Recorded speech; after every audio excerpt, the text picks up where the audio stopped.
Dari mana datangnya inspirasi? Kenapa kadang kita merasa tahu sesuatu tanpa belajar? Pernah nggak sih? Kamu tiba-tiba dapat ide yang terasa begitu jernih dan tepat. Seolah-olah bukan kamu yang memikirkannya, tapi sesuatu yang diturunkan kepadamu. Bisa berupa kalimat, melodi, desain, atau bahkan solusi atas masalah yang sudah lama buntu. Lalu kamu berkata dalam hati, kok bisa ya? Ini kayak bukan dari aku sendiri.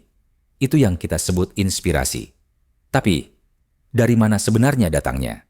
Sains modern menjelaskan bahwa ide dan inspirasi berasal dari kerja kompleks antara neuron, memori, dan pengalaman. Otak kita memang luar biasa. Ia menyimpan miliaran informasi kecil, dan saat kita istirahat, atau diam, atau bengong, otak menyatukannya jadi ide baru. Tapi, apakah hanya itu? Bagaimana menjelaskan ide-ide jenius yang muncul dalam mimpi, atau bisikan hati yang terasa, bukan sekadar logika? Pernah dengar cerita ilmuwan yang menemukan formula kimia dalam tidur? Atau seniman yang berkata, saya hanya jadi saluran, seolah bukan saya yang menciptakan ini. Bahkan, tokoh-tokoh besar seperti Nikola Tesla, Beethoven, dan Newton pernah menyebut bahwa karya mereka diturunkan dalam kondisi hening, bukan hasil berpikir keras. Kalau otak hanya bekerja berdasarkan input dan data, kenapa kita bisa merasa diberitahu sesuatu yang belum pernah kita pelajari? Kenapa terkadang kita yakin akan sesuatu sebelum bukti datang? Itulah yang disebut ilham.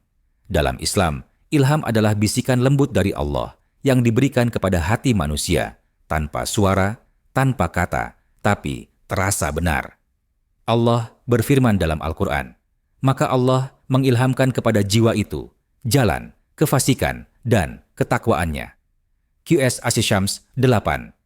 Bahkan, ibunda Nabi Musa, yang bukan nabi, mendapat ilham untuk menghanyutkan bayinya ke sungai. Bukan logis, tapi benar.